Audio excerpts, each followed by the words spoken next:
SCP-1846 Euclid Exequi Containment Procedures. SCP-1846 is to be kept in a Type 3 humanoid containment cell at Site 17. SCP-1840's access cell shares a wall with the exterior of the facility. Sensors on the outside of the facility are to measure variations in wind speed at points directly exterior to SCP-1840's access cell. Values between 60 and 80 km per hour are normal. Readings outside of this range are to be reported to the site director and SCP-1846.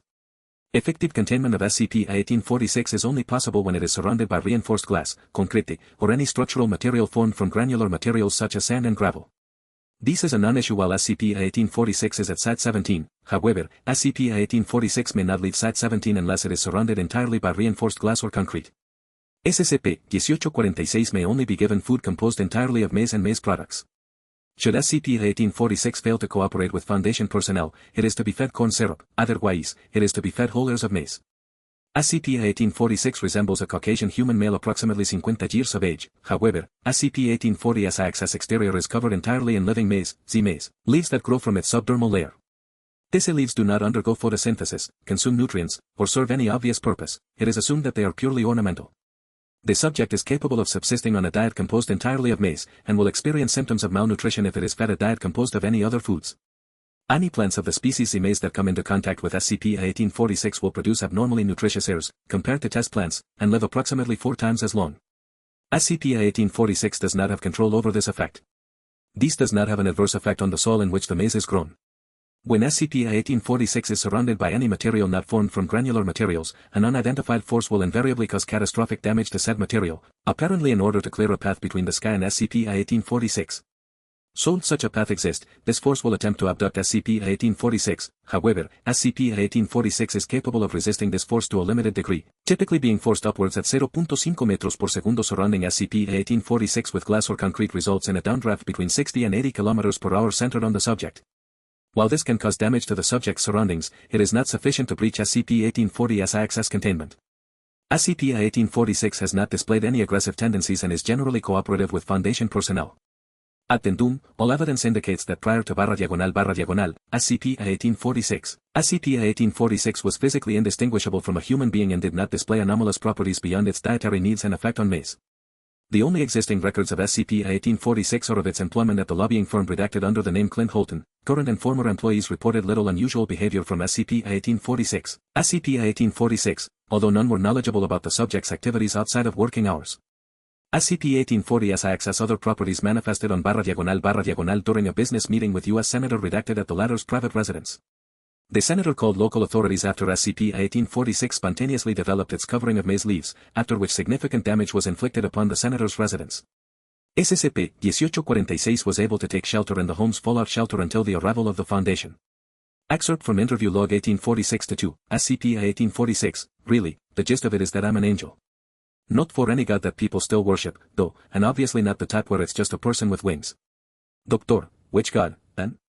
SCP-1846, he calls himself Escunabot, that's SRQNABOTF, capital S. I think the last group to worship him died a bit after the Spanish came over. Is a corn god, and, well, he's the god. You don't think there are any others? Doctor, I see. And may I assume that your properties are a result of working for a corn deity? SCP-1846, my working for a corn god makes me a corn angel, of course. My hope, was to lobby for higher subsidies to corn growers. Chose the job myself. It's what sustains him, you know. Corn being grown and used. Doctor, I suppose that makes sense. Are there any more of you? SCP-1846, well, there were. See, what happened to me happened to all of them too. They were all out in the fields fucking the corn or whatever it is they do when it happened, and they got sucked into the sky straight away. Maybe there was something about it in the news. Doctor, when you say it, I assume you refer to your development of several other properties. Could you explain why that happened? SCP-1846, how do I explain this to you? It's like the rapture. Suknabath decided that he's going to end things as soon as he can get all of his angels off of Earth, so he made us revert to our true forms, capitalize true forms, and dragged most of us up. Odds are he's just waiting on me and maybe some other lucky soul. Then things are going to happen. Doctor, I get the feeling it would be more suitable to explore that scenario in the next interview. For now, though, could you explain why you were protected? SCP-1846, sure. Well, Escunabot has all the powers of a god, of course.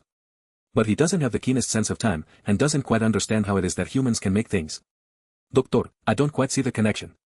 SCP-1846, when he sees wood or stone or metal getting in the way of trying to drag me upstairs, he knows that he needs to rip it away, since those are strong. But when he sees the concrete or glass, he thinks it's gravel or sand. So he blows on it to get it out of the way, and I don't think he's realized that it's not working yet. Doctor, seriously? SCP-1846, don't get me started. Really, he knows less about the world than any human kid, and somehow he's the one who has dominion. Mind if I give you a tip? Doctor, go ahead. SCP-1846, buy lots of corn, eat lots of corn, invest in corn. And I'm not just saying that, cause it's my job. Your lot in the afterlife is really just a function of how much corn you grow or make use of, which is kind of bullshit, when you think about it, because that means that everyone who lived in Eurasia before the Columbian Exchange is currently having their arteries torn apart by popcorn kernels. Doctor, I get the picture. SCP-1846, sorry. SCP-1840-SIX's claims have not been verified, and may be unverifiable. Personnel are reminded to exercise skepticism when reviewing SCP-1840-SIX's claims.